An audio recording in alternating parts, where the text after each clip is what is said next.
So I just sat down and watched a movie called Mr. Sleep, not to be confused with Dr. Sleep or Mr. Creep. Nope, this is Mr. Sleep. And I'm not even going to get into a plot synopsis, honestly. Like, I'm not going to spend a lot of time on this review. I had started this a little while ago and I turned it off, but then I went back to IMDb and this had like an okay rating and some good reviews. And I was like, you know what? I don't have a lot of other new things to watch at the moment since I've watched so many new horror films this year. And I was like, I'll throw it on. It's a slasher. And so I did, and oh boy, did I wish I listened to my first instincts when I shut this off to begin with. I thought this was just terrible. And you guys know me, I don't like trashing films, but I watched the whole fucking thing, so it's my right to at least, say my piece on it, and I'll try to make it quick. But as I said, plot synopsis, I don't even give a shit. Like, a killer comes back from the dead, basically, to go after, like, these insomnia patients. I don't care.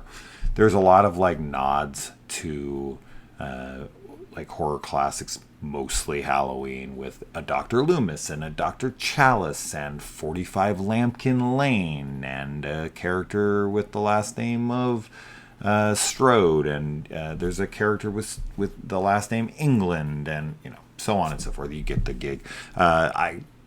Now, this is nothing new, of course. Carpenter himself was famous for doing this with Sam Loomis and with even like Santa Mira in Halloween 3, being a reference to Invasion of the Body Snatchers. Like, you get it. So I'm not going to harp on it for that. I wish they would have put more effort into the movie than some little cute Easter eggs that like every horror fan and his mother would get.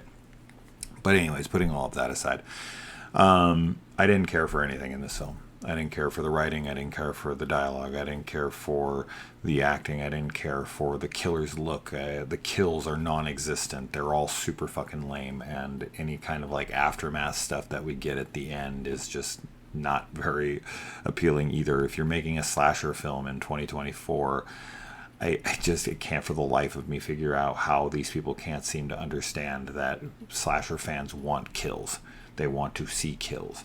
Like, yes, you could emulate classic slashers like Halloween, like Texas Chainsaw, like Black Christmas, these movies that don't have any kills, but you've really, really got to elevate the tension. And this film has no idea how to create and hold any kind of tension at all. To give you a prime example for this, I'm not going to say anything specific exactly here. You could take this as a spoiler if you want, but you were not going to know exactly what I'm talking about. But they let characters, so like the killer is killing people, and then he just seems to stop and wait for these two people to have a tender moment that goes on for like a full minute or more while he's standing, 5 feet off screen, just standing there waiting for them to have a moment or something. Like, do you know how to create and hold tension at all? Like, what is this moment and the relationship stuff in here that we're building between our two of our main characters doesn't work at all for me.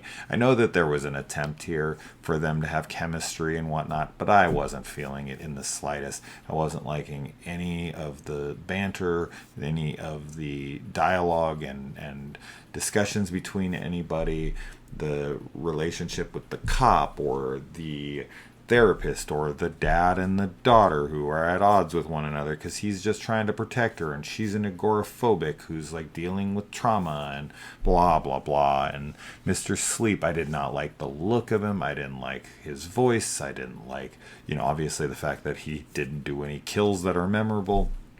If you could have thrown in some really rad kills and you could have had some memorable characters that actually made some kind of impact, then you'd actually have some kind of a film here. But these kinds of films are something that I just genuinely can't for the life of me figure out who they are for, because any slasher fan I know who would watch this would hate it. And who else is going to watch a slasher film but a slasher fan? Like, slashers are such a niche genre that you are literally only appealing to people who are like self-proclaimed slasher fans. Like non-slasher fans do not watch these types of movies. And I know that maybe people would think, well, that's true of any subgenre or any genre. No.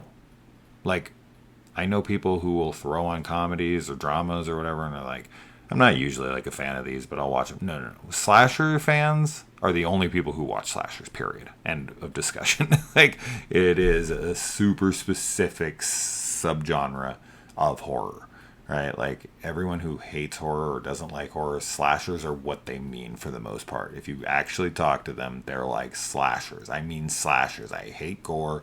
I hate this and that. So slasher fans have a very specific thing that they're looking for. They either want oodles of style, right, with like the classic type style of horror, or they want, you know, the more gruesome, more exploitative style of slasher, where they want tons of gratuitous nudity and violence, and you know what I mean. So if you're not making either of those, I don't know what you're making. So for this, it's just, man, this is just such a flat film.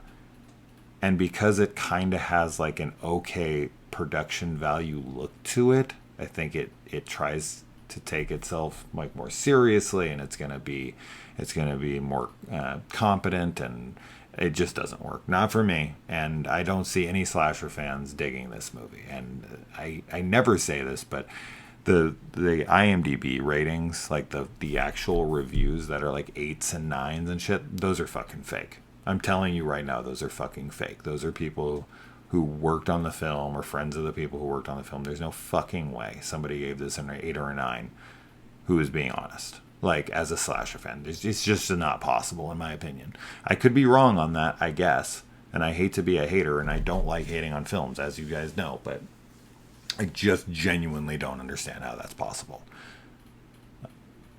Yeah, maybe. Prove me wrong. If you're one of the people who wrote it and you had nothing to do with this production, I'd love to hear from you. And tell me what you liked about it. So anyways, it's on Amazon, it's on Roku, or Tubi or some shit. I don't know. Look it up for yourself if you want to endure this. I'm going to bed. It's way fucking late. Good night.